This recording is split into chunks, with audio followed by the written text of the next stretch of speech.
Okay, we start the debate with a 1-minute presentation from each of the TDs. Cavan. Vincent, and thank you for coming here to Cavan, Monaghan. I've been a TD for 17.5 years and an elected public representative for almost 30.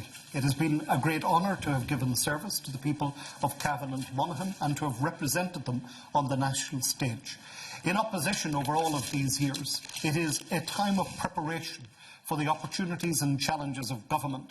And I look forward, hopefully, post the next general election, to being part of a Sinn Fein team who will lead a government that will address the critical issues of austerity, that will help in the creation of real jobs, that will seek the restoration and development of our public services, and as an Irish Republican, that will see us move ever closer to the realisation of our core objectives. Okay. Cavan, Sinn Féin voted for it too. On that evening in September, on the basis of the information before us, and I was leader at the time, and we were a small number, on the evidence, the information shared out of a concern, a fear, and a genuine fear that people, their life savings, their dependent set aside, their pension entitlement, that the run on the bank would leave people in a very, very serious situation. We took a decision on that evening to support the information that was provided to us in principle. We did that. We believed that it was a measured position to take, that it was responsible. However, when the full detail was provided in the legislation that was to give effect to the proposition, I think it was the 17th of October, it was very clear that the situation had moved significantly from our understanding of that first night, despite the fact that myself and Arthur Morgan had met with the late Brian Lenihan in the Department of Finance offices in order to extract as much information and understanding of what was involved in the interim period. When it came to the 17th of October, it was a totally different situation. Okay. We couldn't support it, and we didn't support it. Just before we go to, we've got to go to a break in a moment, but just before that, was there an incorporeal meeting of the Army Council, of the Ard Comhairle, before you took the decision to support the bank guarantee? There wasn't with the Ard Comhairle as an entity, but I did engage as leader with other colleagues external to the Oireachtas team. All right, we've got to take a break. Sinn Féin Councillor Sean Conlon from the Monaghan County Council. Vincent, very welcome here, and thank you for the welcome. The first paragraph of your pamphlet refers to the national debate going around the country, and I have to say my party colleague Michelle Gildren looks forward to when you go to Fermanagh, South Tyrone with your debate.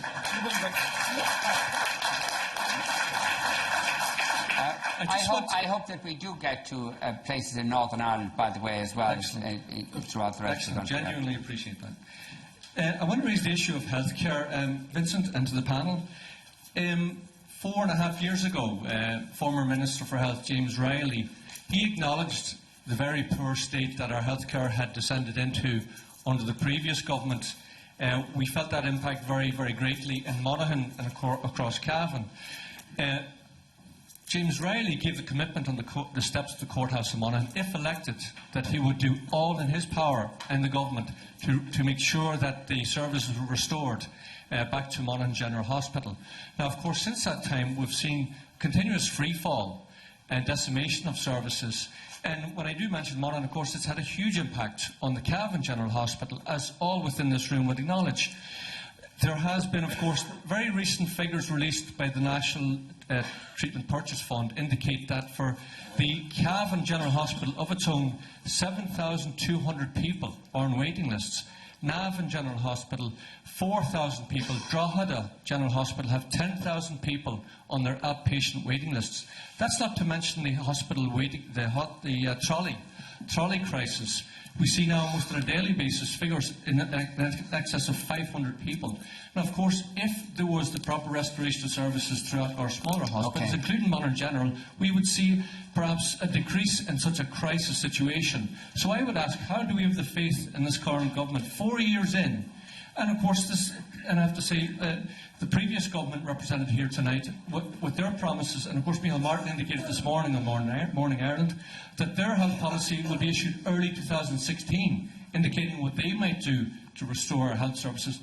I've lost faith entirely, Vincent, with the current and the past government in making effort, in any effort, in restoring our health services. Okay, we'll go to all the members of the audience in a moment. Cavan.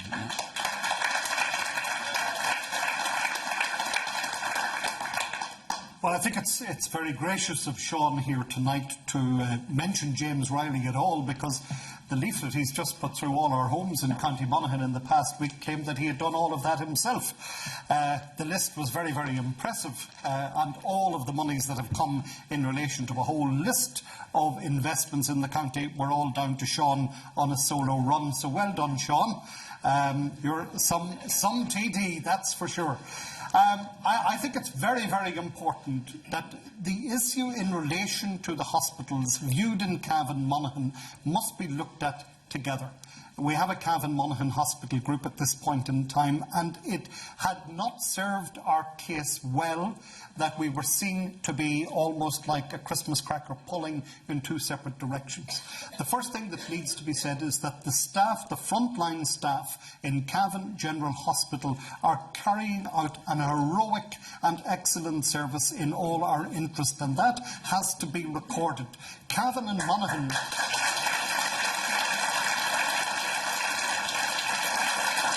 Cavan and Monaghan can together see, in the interest of both counties and all our communities, the restoration and development of services at Monaghan Hospital. That is hugely important. We won't do it alone. We need to work together. And I have every confidence that the right government that is committed to a role for our smaller hospitals as part of the network into the future will deliver on that issue.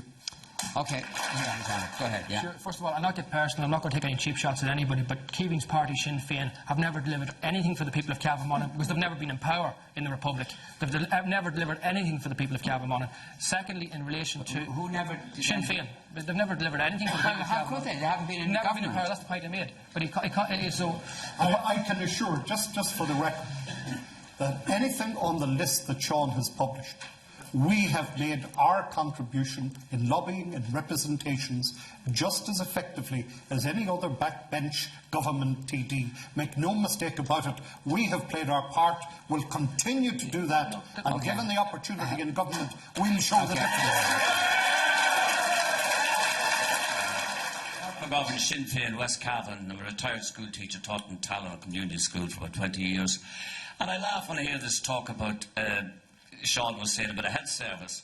I came back from England in 1982, got a job in Tallaght, been a mature student, came down to the doctor, went into the doctor, quick look at my chest infection, and what I call hello money. That'll be £30, and give us cars, please, checks are a bit awkward. Round the corner to the chemist, another 15 quid. Thank you very much. Now, the parties down here constantly talk about Sinn Féin. You talk about this down the south. When you're up the north, you do a different thing altogether. You talk about the sturdy down here. Well, there is a health system in the north, a national health system, which Sinn Féin is fighting Cavan to keep open. I want that health system. Paddy wants that health system. Wouldn't we be better off going and rejoining them, wouldn't we? What? Is this on my minute or your minute? What? Is this on my minute or your minute?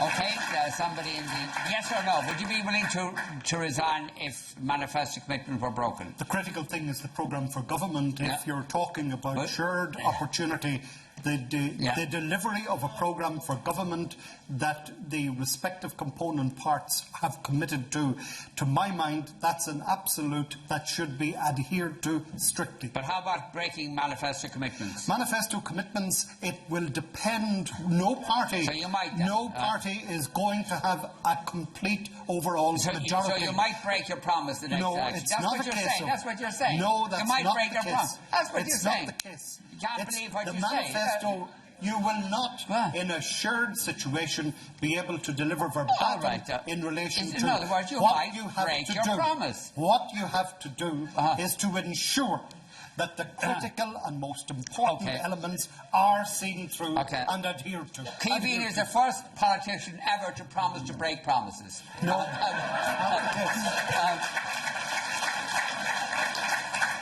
Brendan, position on the 8th Amendment. Just briefly, yes or no, are you in favour of the 8th Amendment or not? The honest answer is that our party policy, if it were to be implemented, would require a revisitation of the 8th Amendment. Okay. That's What's your personal position on this? I have all through my life been pro-life. That is my natural disposition.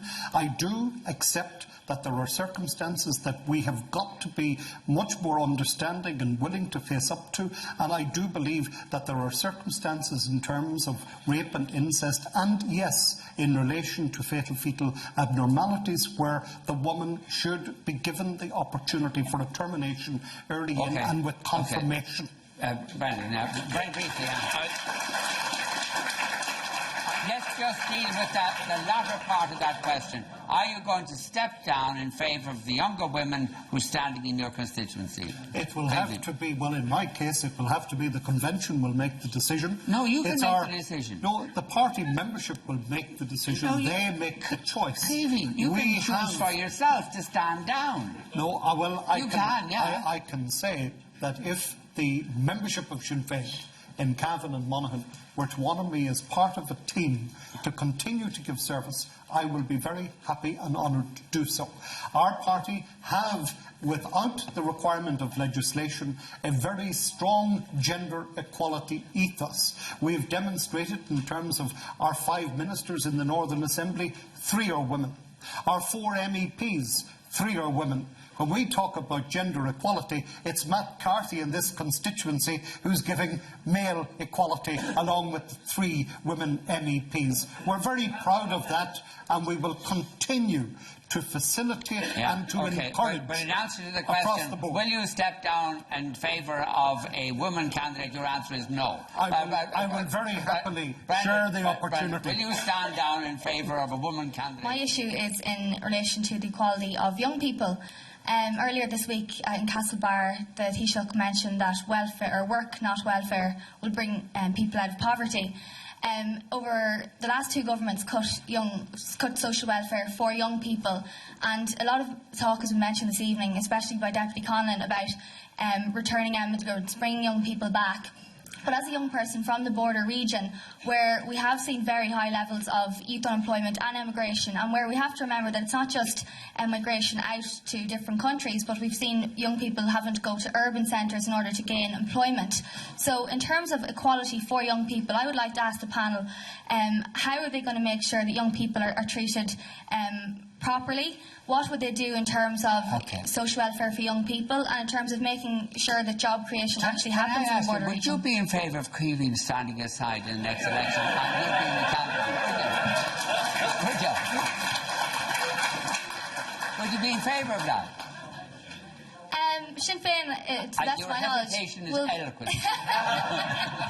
I was very honoured to stand alongside Cavan in the last general election, and I will be putting my name hopefully forward for convention to run alongside Cavan in the next one. 50-50, we were one of the areas where we did run a man and a woman, and I would be very hopeful that we would hopefully do that again. Okay, yeah.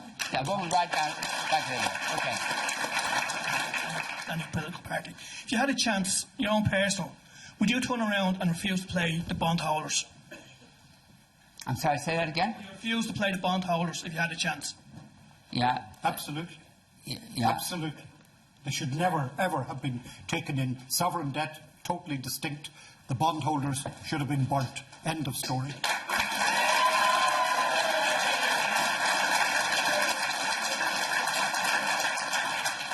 The position with the bank guarantee. Okay, there's a man down here, yeah, you go ahead. My name is Trainer. I'm a councillor in Monaghan. I'm a Sinn Féin councillor in Monaghan for the Clonus Ballybay area.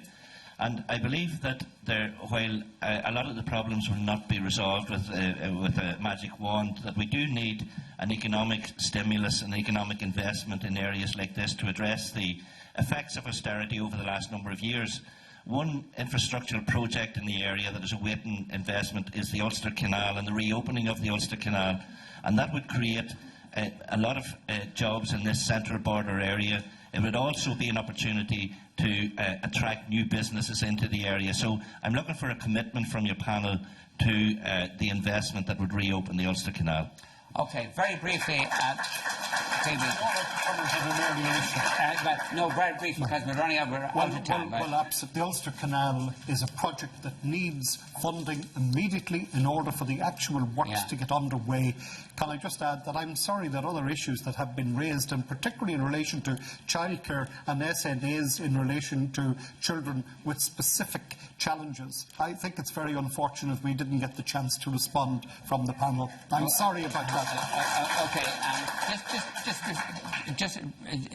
Some people raise issues to do with banking. You were a banker, weren't you?